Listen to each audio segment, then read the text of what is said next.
Hello guys, welcome back to our channel. അപ്പോൾ വീണ്ടും കെൻസി life സ്റ്റൈലിലേക്ക് എല്ലാവർക്കും സ്വാഗതം. അപ്പോൾ ഇന്ന് നമ്മൾ നോക്കാൻ പോകുന്നത് ഒരു കൈപ്പങ്ങ അച്ചാറിൻ്റെ റെസിപ്പിയാണ്. അപ്പോൾ എല്ലാവരും ട്രൈ ചെയ്യണം, വളരെ ഈസിയാണ്.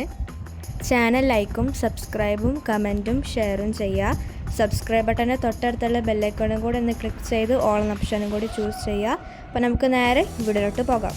പാലും തന്നെ ഇൻഗ്രീഡിയൻസിലേക്ക് കടക്കാം. അരിഞ്ഞു വെച്ച കൈപ്പങ്ങ, ഇഞ്ചി വെളുത്തുള്ളി പേസ്റ്റ്, അച്ചാറും പൊടി, ഉലുവ വറുത്ത് പൊടിച്ചത്, കായപ്പൊടി, പച്ചമുളക് അരിഞ്ഞത്, കടുക്, പിന്നെ കുറച്ച് കറിവേപ്പില. ഇനി അച്ചാറുണ്ടാക്കാനുള്ള പാത്രത്തിലേക്ക് 2 സ്പൂൺ ഓയിൽ ഒഴിച്ചു കൊടുക്കാം.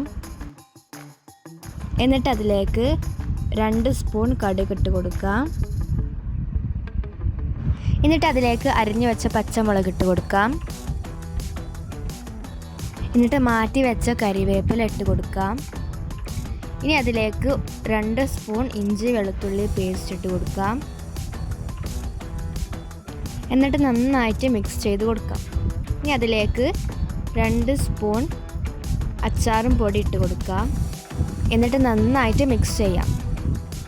ഇനി നന്നായിട്ട് മിക്സ് ചെയ്തതിന് ശേഷം ഇതിലേക്ക് അരിഞ്ഞു വെച്ച കൈപ്പങ്ങ ഇട്ട് കൊടുക്കാം. എന്നിട്ട് വീണ്ടും നന്നായിട്ടൊന്ന് മിക്സ് ചെയ്ത് കൊടുക്കാം.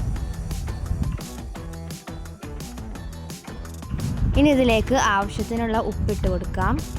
എന്നിട്ട് വീണ്ടും നന്നായിട്ട് മിക്സ് ചെയ്ത് കൊടുക്കാം. ഇനി ഇതിലേക്ക് ആവശ്യത്തിനുള്ള വിനേഗർ ഒഴിച്ച് കൊടുക്കാം. എന്നിട്ട് വീണ്ടും മിക്സ് ചെയ്യാം. നന്നായിട്ട് മിക്സ് ചെയ്യുക. ഇനി ഇതിലേക്ക് വറുത്ത് പൊടിച്ച ഉലുവ ഇട്ട് കൊടുക്കാം. എന്നിട്ട് നന്നായിട്ട് മിക്സ് ചെയ്യാം.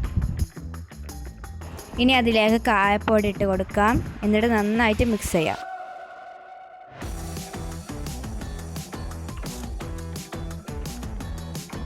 എന്നിട്ട് അടച്ച് ഒരു 5 മിനിറ്റ് വേവിക്കുക.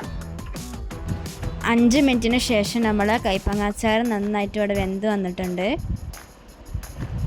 അങ്ങനെ നമ്മുടെ കൈപ്പങ്ങ അച്ചാർ റെഡി ആയിട്ടുണ്ട്. അപ്പോൾ എല്ലാവരും ട്രൈ ചെയ്യണം, വളരെ ഈസിയാണ്. നമുക്ക് പെട്ടെന്ന് ഉണ്ടാക്കാൻ പറ്റിയൊരു അടിപൊളി അച്ചാറാണ്.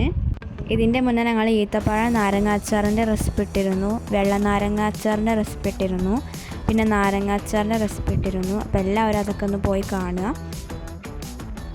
അപ്പോൾ എല്ലാവരും ചാനൽ ലൈക്കും സബ്സ്ക്രൈബും കമൻറ്റും ഷെയറും ചെയ്യുക. സബ്സ്ക്രൈബ് ബട്ടനെ തൊട്ടടുത്തുള്ള ബെല്ലൈക്കണും കൂടെ ഒന്ന് ക്ലിക്ക് ചെയ്ത് അതിൽ ഓൺ ഓപ്ഷനും കൂടി ചൂസ് ചെയ്യുക.